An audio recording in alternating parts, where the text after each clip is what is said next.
Well, welcome back to Focus today. Steve Johnson here with you, along with Patrick Doyle from Veritas Counseling. It's great to have him back with us. You're in Jacksonville, right? Yes, I am. That's what I thought. I knew that you had your outlet, your main focus is right there. Yeah. You do a lot of counseling. People will hear of Veritas Counseling. Yeah. Your focus is in any one particular area, is it, or family counseling in general? Or well, I believe there's so many things are connected. I think it's really hard. I think you start to miss a lot of opportunities when you focus too much. From my perspective, some people are like specifically trauma, some people are specifically addiction, but I've never met somebody that was addicted that wasn't traumatized. Okay. I've never met somebody who was traumatized that didn't struggle with addiction. So I handle whatever I can. Interpersonal counseling. Yeah. As opposed to corporate counseling or Yes. being a headhunter where you're looking for people who are great at working code on computers, right? Exactly. It's that kind of counseling. Yeah. Just want to make sure that we understand the counseling that's going on. Good. And you've been doing this a long time. I have, actually since the early 80s. Wow. Really? Yeah, I look a lot better than you'd think. Well, it's amazing what surgery can do. No, it's good to have you here. Thank you. Our topic, very serious one, and one that you have, I imagine you run into this a lot, but I'll let you talk to this. We normally, from the standpoint, hear about affairs from, it could be Hollywood, it could be those in Congress or whatever, where you have an extramarital affair that becomes now some sort of a controversy. Yeah. And not that other kinds of affairs aren't controversies, but normally it's from a news standpoint. I think of Gary Hart when he was running for president years ago, and he said, look, I'm not having an affair. Reporters, you come follow me and you'll see that I'm not. They did, and they found out he was. So I'm sure that that's a whole nother subject right there. There's a show on denial in that. A little bit, maybe. But I think what you're talking about are those kinds of situations that impact those people who are us, our neighbors, our family members, and once it gets away from the scene of publicity, it becomes extremely real in a person's life. So give me a perspective. You said you've been doing this since the 80s. When you were looking at people having an affair, is the situation getting worse, do you think? I think so. Okay, describe what you are seeing in your practice. So, for example, access is unprecedented. I mean, you have entire websites dedicated to helping you find an affair. That's true. Oh yeah, I remember that one that was so controversial about a year and a half ago. And you have all kinds of social media outlets that where just finding someone to have sex with is what it's about. It's not like they don't say that, but everybody who uses those things knows that's what it's about. And so there's a whole huge amount of opportunity and temptation. I mean, I think the temptation is always there for people to be attracted to someone else and, have a one-night stand. I think that anyone, this is the other thing that I see all the time, people who say that they're impervious are in danger. And it reminds me, the website that you're talking about, there was one that was designed to be that way, where you're supposed to have an affair, and then they were hacked just a couple months ago, and I remember a lot of, I think it was pastors and a lot of congressmen were very concerned that their information was going to get out, and I thought, what were they thinking, really? And maybe they weren't. Yeah, so they're more afraid about the information getting out than the fact that they're having an affair? I think that was it. Yeah, exactly. So, because I can see, that's the other thing, is I can cover this up. And I've been impressed at times in my life with people who are able to be so profoundly duplicitous. They can look their spouse in the eye and be like, oh no, nothing's going on, and do it for years. I mean, I've known people, I've known... Bill Clinton and Hillary. I mean, that's the highest profile one, but you're saying this happens equally on I was involved in a levels. local situation where a pastor was having an affair for 10 years. And denied it the whole time? And the person was in their congregation. And they were involved in ministry together. And yet, they're having an affair and the wife and kids are unaware. How do you preach every week, lead a church, and be that duplicitous? And obviously it came to light. Do you find that these situations do inevitably? Well, if they don't, what happens is the relationship that you're in, your marriage, will deteriorate. Most people have a sensitivity level that's good enough that they start to notice differences. But the problem is, most people deny the symptoms they see. Really? All right. Well, let's. We've got some time. Let's go through that. Yeah. What are the things? There's got to be one of those nagging ideas in the back of your mind, but we can live in denial. Right. We can say, we can give reasons for all that. So give us a scenario of what you see happening. Okay, so what happens is that whoever is being cheated on generally has an intuition, okay? And in our culture, we're trained away from our intuition. We're trained into our mind, from my perspective. So you have to have the right thoughts, you have to have the right thinking, you have to know the facts. And truly, intuition is where you know stuff without all the facts. Okay, sure. So you have a sense that something's wrong. But most people deny that.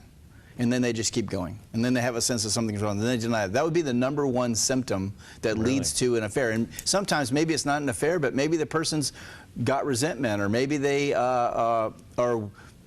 maybe they're in the pre-affair state. Now listen, so if you're the spouse of someone who's having an affair or moving in that direction, your senses are going off. And I would say that the best thing to do is start paying attention to your senses. But don't make an instant accusation if your sensors are going off. What I would do is I would gather information. I would be like, okay, well, I'm sensing that. Let me look at that from that lens for a little bit instead of denying it, and see if information doesn't come to the forefront that helps you then confront this. But listen, most people in this circumstance are going to deny it. No affair that I've ever dealt with, somebody woke up in the morning and said, I'm going to have an affair. It is a long-term process. The person who's thinking about having an affair is plotting. And they're becoming more and more comfortable with the idea because they have to participate in denial. They can't get to the place where they breach that person's trust without having some level of denial. So for example, I see it a lot. You know, there's somebody that the person finds emotionally intriguing, or they find that person that makes them feel good emotionally. And then, you know, they're at an office party, or they're, you know, having dinner as couples or whatever, and then there's, you know, the extended look. Yeah. That's where it starts. Or there's the transition of a glass or cup of coffee, and the hands touch, and there's a little bit of a charge in the touch. Or there's a hug that's 1 nanosecond, 2 nanoseconds, 3 nanoseconds too long. You're getting a little bit more juice out of the hug than you probably should. These are the things, the subtle things that no one sees that are happening that lead to this point where then there's a moment where the person decides, I'm going, and they take the risk to go and breach but remember, those breaches started with little things. And this is on the preventative side. If you're someone who's struggling with the thought process of an affair, this is where I would encourage you to get some help, is to talk to someone who you can tell about your inappropriate feelings about someone and what you've done to allow that to continue. Instead of stopping it. You know, these little things that you mentioned, it sounds like a soap opera or a bad movie, but it's probably more true than what we would think, because that's got to be based on something that people realize is truth. Right. And either they're probably looking at it saying, that happened to me. Right.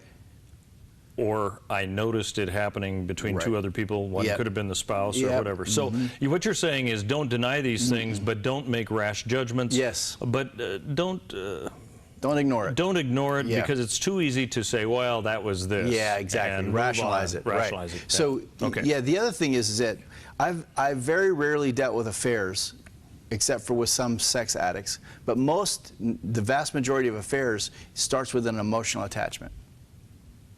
And ends, that would make sense. And ends with a physical relationship. Oh, okay. As opposed to the other way around? Is that what you're saying? It's not usually just raw attraction physically.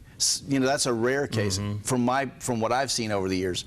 Usually what it is that, you know, there's difficulty in the person's relationship, and then they're talking to someone about it. That person understands them, gets them, can talk to them in a way that their spouse can't, and then there's a natural affinity that grows from that, and then, you know, so it's little by little your barriers, your boundaries are taken down until now you're a willing participant. And kind of seizing on vulnerable moments. Yes, so exactly. To speak, And also, I suppose it's that person who is feeling that situation that's so quick to relate it to somebody else too. There's something wrong with that, isn't there? I mean, there's obviously a dysfunction going on. Being profoundly needy if you're married, is a problem.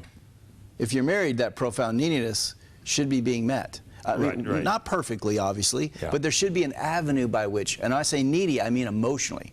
I talk to so many people who are divorced living as married.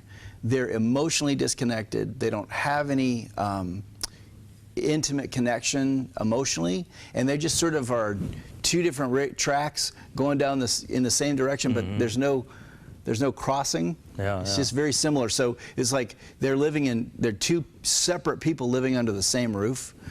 So there's not any intimacy. And listen, that has a shelf life. You can only do that for so long before you're going to start to naturally sort of be needy. Everyone needs intimacy in a healthy way.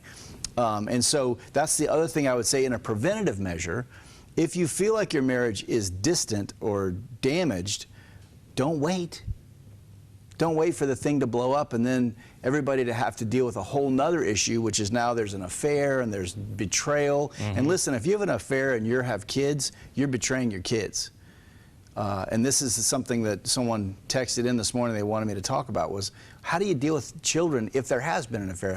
What do you tell them? How do you walk that through with them? Because what I see over and over again is that when someone has an affair that has children, they're betraying their children because their children are not okay with them betraying their parent. And so my thing is in a Christian world, what I've seen far too often is we want to minimize or actually avoid the truth of what happened with the children. And I strongly believe you have to give children the information of what happened in a context that's healthy to their age and maturity. All right, I want to talk about that. Also, if you know somebody who's in a problem situation, how can that third party help? I want to talk about that and also get more into the aspect of if you suspect that your spouse is having an affair, what should you do about it? Because I imagine there's so many inappropriate things that can be done and most likely are. So we're going to be talking about all of these things. Patrick Doyle with Veritas Counseling is with us, and we're going to be continuing this discussion. Don't go away. He'll be here in about 2 minutes. We'll be back here on The Dove. I'm Paulina Leiser, producer of Focus Today. Thank you for watching this video, and make sure to check our other videos at thedove.us. Welcome back to Focus Today. Our guest, of course, is Patrick Doyle with Veritas Counseling, and it's great to have him back. He's with us quite often to talk about counseling issues and needs. Today we are talking about affairs that happen, how to heal from them, both the inside as well as if you're that outside person and you want to be able to help, but you know you're going to say something wrong. I mean, that's kind of what we're all... that's where we're at when you're trying to help somebody out. You invariably don't say the right things. But let's talk about, you mentioned in identifying that your spouse is having an affair, you said, first of all, don't deny the suspicion, the hunches that you have. And also the little things that you've noticed, don't just discount them completely. Let's wrap that part up, and I realize we're going through this awfully quick, but what else would you say to those who think their spouse is having an affair? What advice do you have for them? Well, you're going to need to find someone that you can trust, that you can talk to and bounce some things off, because you keep all the, I mean, think about the emotional intensity involved in having just that suspicion, the pain that comes up, the the intensity that happens inside of you. And I've seen people at that point go kind of irrational, and they start to become highly suspicious, and they see a problem under every rock, and so that also then adds to the whole problem, because now there's all this, intensity. So you need to talk to someone that you can trust. You can bleed off some of that intensity, and you can sort of have kind of a plan of attack, because you have to gather information. You have to vet your instincts. You can't just always act on them in a situation like this, because it can become very problematic in terms of the relationship, right? So, you might have instincts or thoughts that aren't right. It might be based on other things. It may be based on what's going on with you. So you have to vet those things to some degree. And generally what I see is when people have that suspicion, they get very paranoid, and then they overreact or they react right? Instead of gathering information and remaining calm, which is really hard to do. Sure. And so, but that's why you have to have one or two people around you that you can talk to. And I would say this is true not just with affairs. This is true when someone is in a relationship that's not healthy. They have a lot of instincts that they deny. And that's how the relationship continues in a very unhealthy vein. And so this, again, my belief that everyone needs somebody outside of their system, their family, their relationship, to talk to honestly about what they're feeling so they can check those things out instead of it all being in a vacuum. All right, at some point, though, there has to come a point of confrontation, there does, right? Absolutely. How does one do that appropriately? Well, so this is about, I wish I had $1 for every time I've had to go through this. But, you know, once you have the information that you believe is a smoking gun, then you confront the person with it. And vast majority of the time, Steve, people deny it. Even though the evidence is overwhelming, huh? Well, when the evidence is overwhelming, a lot of times they'll confess to what you're presenting, but they will not confess to anything else. Very rarely do I see someone be confronted and at that same moment be convicted. Because remember, their denial has been building. And so if, depending on how far along the affair is, they may now have, you know, feelings of protection over the person they're in the affair with. So they're actually divided about loyalty, who they're going to protect, who they're going to be kind to. And so that behavior, not words. This is the other thing. If you're in a situation where your spouse is having an affair, you're suspicious, I always put it this way: you have to suddenly be from Missouri, which is the show me state. Okay. So now it's about what you do is what matters, and what you say doesn't matter anymore. So you have to start focusing on the behavior, not the words, because if you're not careful, the words will trick you, but the behavior won't.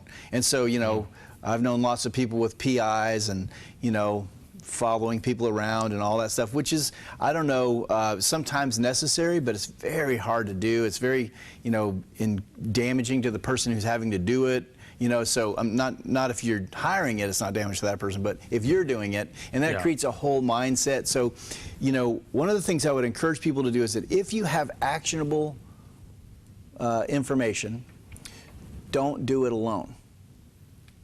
Because, you know, there needs to be a witness to the conversation. So when the denials happen, there's a person that says, well, wait a minute, no, that's not involved. You know, it's not like... Not your children. Not your children, preferably. So once, because the other thing I would do is I would always encourage people to confront something like this in writing, okay, with the person. So you write down what you need to confront them on, and then you read it. Because in a situation like this, it's so emotionally charged, generally folks can't stay on task. Okay, it's just too emotional. Sure. So you want to make sure that you have it clearly documented. The other thing is about writing it forces you to get clear and sort of sift through some of all of the content, because when you're feeling that emotional, it's going everywhere and you're having all kinds of intensities. So it might be a level 3 intense situation you're writing about, but you're feeling a level 8 intensity.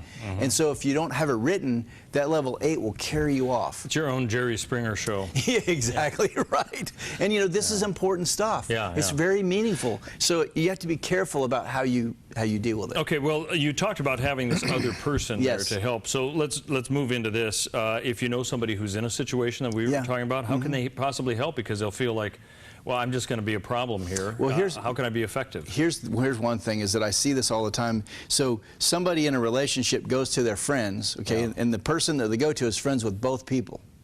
The person having the affair and the person that's the victim of the affair. And that person generally suddenly becomes from Switzerland. They're neutral. They don't want to get involved. It's like, I don't want to, I don't know, it's, you know, it's sad, I don't know. But this is how they tend to act. So you can't go to that person. If they're unwilling to take a side, then they're not going to be of any use. And if that's you, don't deny the fact that you're from Switzerland. Just admit it. Okay. I'm from Switzerland. I'll be here for you, but I can't get involved. I just don't have the will. I don't have the desire. Whatever. Be honest about that. If, on the other hand, you have a desire and you've been noticing it too, or whatever, you want to be involved, then get involved. But here's the thing I would caution people with. We're not doing this to win. Oh, Okay, that's important. Sure. Because the person in the affair is hurting too. Okay? When they're the perpetrator, it's hard to see the pain that they're in. Yeah. But they have a lot to deal with too. So the person who's helping has to also have some balance. Not that we're going to deny our boundaries, right, or be manipulated. And this is the other thing I see a lot. Then the perpetrator, the person having the affair, manipulates with, you know, being a martyr and woe is me and what about this and what about I couldn't, you know, and all things. Look, if you confront somebody about any sin, regardless of whether it's affair or something else, and they don't repent, then you're not going to have healing. Yeah.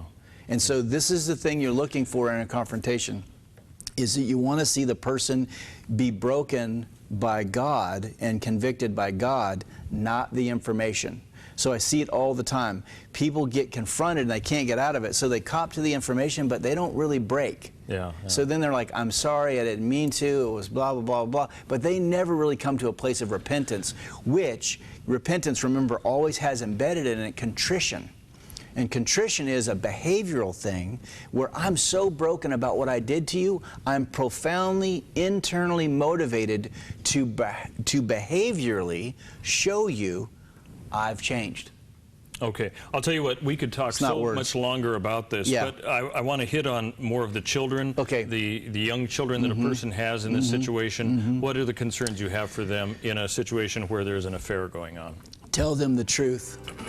Because if you don't tell the kids the truth, what they will do is they will make up why in their own head.